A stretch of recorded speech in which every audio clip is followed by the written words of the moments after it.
कांग्रेस की मनमोहन सरकार में केंद्रीय मंत्री रहे राज्यसभा सांसद कपिल सिब्बल मोदी सरकार के खिलाफ बोलने में आगे रहते हैं। सिब्बल हमेशा मोदी विरोध वाले राग अलापते रहते हैं।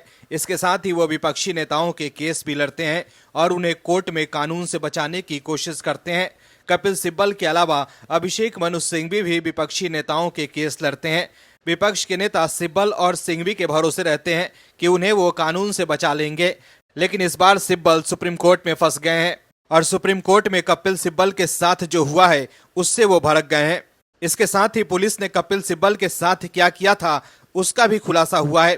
क्या है खबर, बताते हैं आपको इस रिपोर्ट में।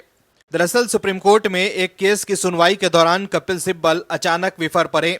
वो न्यायमूर्ति बेला त्रिवेदी और सतीश चंद्र शर्मा की बेंच के सामने टीएमसी के नेता अभिषेक बनर्जी से जुड़े ईडी के मामले में पेश हुए।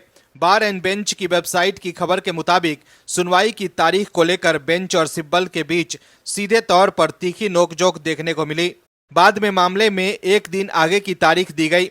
दरअसल न्यायमूर्ति त्रिवेदी और सतीश चंद्र शर्मा की बेंच टीएमसी के नेता अभिषेक बनर्जी और उनकी पत्नी को ईडी द्वारा जारी समन से संबंधित मामले की सुनवाई कर रही थी। ईडी ने दोनों को पूछताछ के लिए दिल्ली आने को कहा था। कपिल सिब्बल इस केस में अभिषेक बनर्जी की तरफ से अपना पक्ष रख रहे थे। उन्होंने मामले पर बहस करने में अपनी कठिनाई के बारे में बेंच को बताया। कहा गया कि विजय मदन लाल फैसले को चुनौती देने वाली याचिकाओं का एक समूह बुधवार को दोपहर 2 बजे एक अन्य बेंच के सामने लिस्टेड था। कपिल सिब्बल की बात सुनकर जस्टिस त्रिवेदी ने टिप्पणी की, आपको कुछ करना होगा, ये एक आंशिक रूप से सुना गया मामला है। ये सुनकर सिब्बल भी कुछ नाराज हो गए, जिसके बाद उन्होंने जवाब देते हुए कहा कि मैं रोस्टर को कंट्रोल नहीं कर सकता।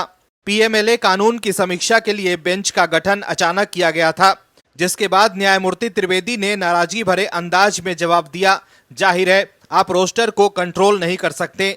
जिसके बाद सुनवाई को अगले दिन के लिए स्थगित कर दिया गया। वहीं कपिल सिब्बल को लेकर कांग्रेस के एक नेता ने बड़ा खुलासा किया है। एक किताब के विमोचन के अवसर पर कांग्रेस नेता सलमान खुर्शीद ने कहा है कि 2008 में जब बाटला हाउस इनकाउंटर हुआ था तब वो सरकार का हिस्सा नहीं थे, लेकिन उन्होंने कपिल सिब्बल को घटनास्थल पर जाने के लिए राजी किया। बाटला हाउस इनकाउंटर के वक्त कांग्रेस के नेतृत्व वाली यूपीए गठबंधन की सरकार केंद्र की सत्ता में थी। सलमान खुर्शीद ने कहा कि जब बाटला हाउस इनकाउंटर हुआ तब मैं सरकार में नहीं था, कपिल सिब्बल सरकार में थे। मैं उनके पास गया और मैंने उन्हें बाटला हाउस जाने के लिए कहा। उन्होंने कहा कि बाटला हाउस के लिए रवाना होने से ठीक पहले मुझे कपिल सिब्बल का मैसेज मिला कि उन्हें वहां न जाने की सलाह दी जा रही है। मैंने कहा कि नहीं, आपने मुझे वादा किया था आपको जाना ही होगा, और आखिरकार वो राजी हो गए। सलमान खुर्शीद ने कहा कि जब सिब्बल मौके पर पहुंचे तो पुलिस कर्मियों ने उनकी तरफ ऐसे देखा जैसे वो कोई अजनबी हो। सलमान खुर्शीद ने कहा कि कोई भी व्यक्ति मंत्री के पास जाकर उनका अभिवादन करने के लिए आगे नहीं बढ़ा। खुर्शीद ने कहा कि सिब्बल ने मुझे सुझाव दिया कि उन्हें कॉलोनी में घूमना चाहिए। उन्होंने कहा कि एक भी पुलिस वाला ये कहने नहीं आया कि आप मंत्री हैं, अगर आप खुद आकर इमारत देखना चाहते हैं तो आपका स्वागत है। इसके अलावा सलमान खुर्शीद ने कहा, और आप जानते हैं कि कपिल सिब्बल ने क्या कहा।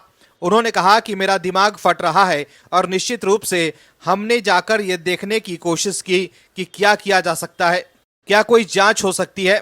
वहीं बांग्लादेश के मामले पर कपिल सिब्बल ने एक्स पर पोस्ट करते हुए लिखा है कि बांग्लादेश, यदि शक्ति का प्रयोग उत्पीड़न के साधन के रूप में किया जाता है या देखा जाता है तो ऐसा परिणाम अपरिहार्य है। आप या तो निर्वासन चाहते हैं या पतन चाहते हैं। वहीं बांग्लादेश के मामले पर कांग्रेस के दूसरे नेता भी कह रहे हैं कि जो बांग्लादेश में हुआ है वो भारत में भी हो सकता है। Bureau report, OMH news. और भी वीडियोस देखने के लिए चैनल को सब्सक्राइब करें और बेल आइकन को दबाएं।